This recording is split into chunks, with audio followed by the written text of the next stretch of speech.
Welcome to TG Talk, where we talk to the generation about reaching the world for Christ. Hello, I'm Bobby Bosler, and it's time for another episode of TG Talk. In a few minutes, we are going to continue on with our study of Philippians chapter 2 as we study Paul's confinement and all that God was doing through it. But before I get to that, I want to give you a little update.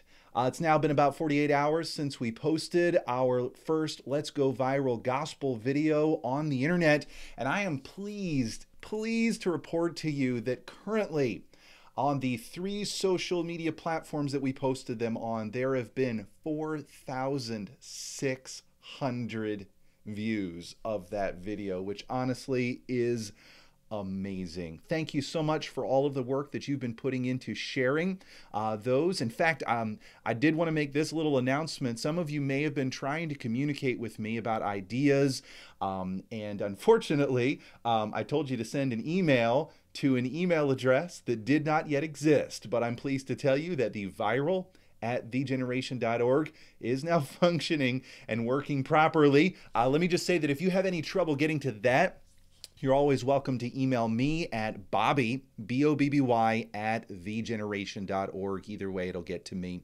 And so 4,600 views. To break that down, that is approximately 1,700 views on YouTube. That's 2,300 views on Facebook and about 600 views on Instagram.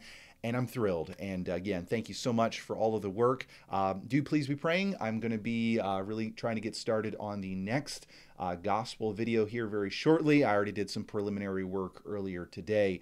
But what I want to do is I just want to ask you all to please pray with me. Now, I put out a call on the TG Alert and asked you if you'd be interested in doing a Zoom prayer meeting with some of us to let me know. And maybe you tried, but it didn't work because that email address wasn't working properly. I just want to say again, if you'd be willing to pray with us, honestly, if we don't pray, this is not going to go viral to the point that it needs to. We need to seek the face of God. So if you'd be interested in a Zoom prayer meeting, just send me an email. I have 2 people who said they'd be interested. We're in definitely different parts of the world, but I do want to try to work out a time. And so just let me know and where you're from. That way we can try to figure out some timing on doing this Zoom prayer meeting. Even if there's just a few of us, I still think God will hear us where 2 or 3 are gathered together and all that. So let's go ahead and turn over to Philippians chapter 2, and we're going to continue our study here. Specifically here, we are going to be looking at verse 19, 20, and 21. And just to recap what we've been looking at thus far, Paul's been in confinement. I think you know that by now. And yet, even in the midst of that, God was doing wonders. God was motivating people to preach the gospel.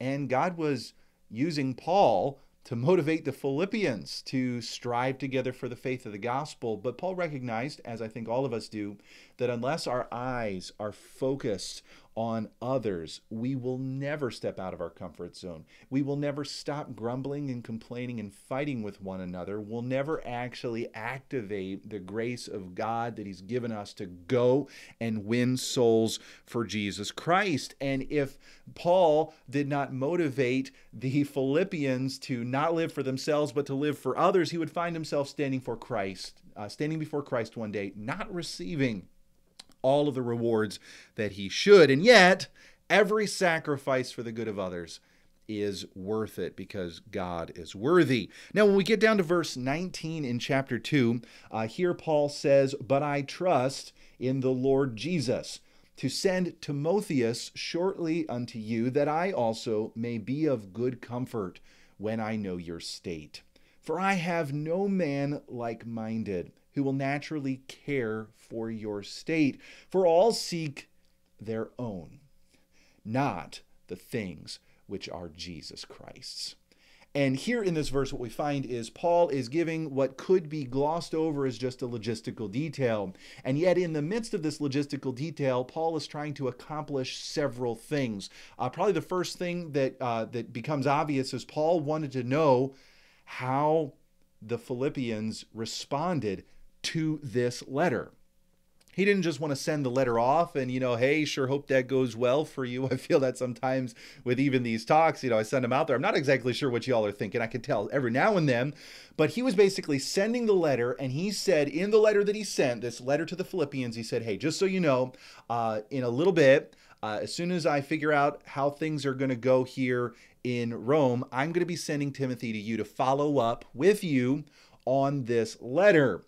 But it's interesting. He says that I also may be of good comfort when I know your state. In other words, I know you're going to respond right to this. I know you're not just going to let this go in one year and out the other. And it'll encourage me when I hear that you have heeded my counsel and my advice, not to live for yourself, but to live for the good of others and strive together for the faith of the gospel. But it's interesting, in verse 20 and 21, he gives a little meta detail that tells us why it's Timothy that he's sending to the Philippians. He says, for I have no man like-minded. That's interesting.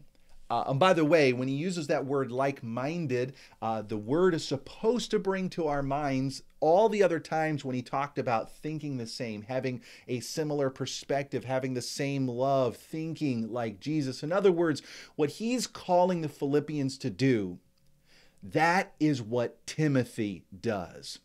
In fact, he says, who will naturally care for your state. Now, he's not saying that Timothy was born this way, but what he's saying is Timothy had so ingrained in him the not me, but others perspective that Jesus had, that Paul was challenging the Philippians to have, that he knew, he was confident that Timothy would help the Philippians in their various situations that they were facing, exactly like Paul would do it.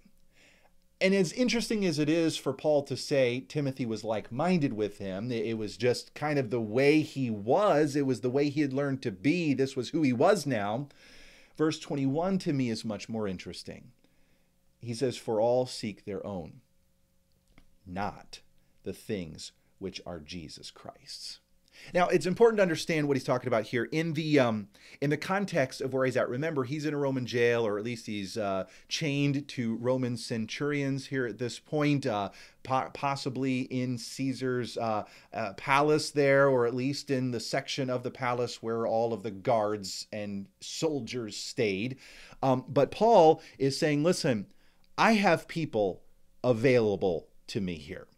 The best we understand, there were probably people who were messengers who came to Paul, people who brought him food, people who helped him interact with the Romans there in the city of Rome and with the people in the church there. And there were errand boys and people that could help with practical things. These were people that the kind of people that in the church, they'll vacuum the floors, they'll plunger the toilet, they'll mow the lawn and mow the grass.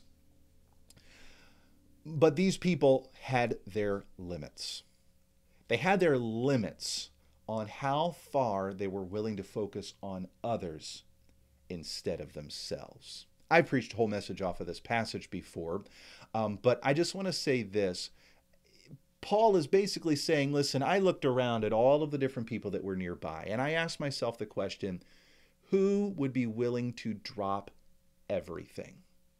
And for your sakes, leave their families, leave their job, leave their home city, and trek through treacherous Roman roads with thieves and muggers and cold and rain and personal financial sacrifice. Who would be willing to be so dedicated to someone else, you, that he'd be willing to drop everything and spend months just to come and follow up with you on how you responded to my letter? And as I looked around, I realized, you know what, there are people here, and I'm thankful for these people who are sacrificing for me. I'm thankful for these people who are serving. But I feel like if I were to ask some of them to do that, they would look at me, they'd be like, Paul, we love you, bud. We really do, but I don't know that I can leave my family for that long. Oh, Paul, I love that, but I have to pay my own way. I'm not sure that I've got the funds for that, or that I'm willing to depart with the funds for that. And ultimately, at the end of the day, when it came to Timothy, for Timothy, it wasn't about just doing what his mentor asked him to do. For Timothy, it was about doing what Jesus wanted them to do. Because he says here, for all seek their own. In other words, they're more preoccupied with what they've got going on. They're more preoccupied with their occupations. They're more preoccupied with their homes. They're more preoccupied with their hobbies, with the other stuff that they've got going on. Maybe they're more preoccupied with what they have, what they're planning on doing in just a couple weeks. And this request thing is just not gonna jive with that. And ultimately, their preoccupation with themselves is a non-occupation with the things that are Jesus Christ's. I want you to know, young people, that following Jesus is going to result in sacrifice. It's going to result in you giving up some things that you were planning to do, things that you love, things that you can't wait to get to. Sometimes following Jesus means, you know what, I'm not going to focus on what I want or what I'd really like to do. I'm not going to focus on my income, my comfort, myself. My focus is going to be exclusively on the will of Jesus for me. And the thing that set Timothy apart from everyone else is pretty simply that Timothy was completely and absolutely surrendered to the will of Jesus. If God were to ask you to change course from what you've been planning on for so long, would you be willing to say, yes, Lord, I and all that I have are thine? Listen, young people, that's total surrender to the will of God, and that is what God is asking for all of us to do. Total surrender to God and total dependence on his power to reach the world with the gospel of Jesus Christ. Thanks so much for watching. We'll see you on the next one.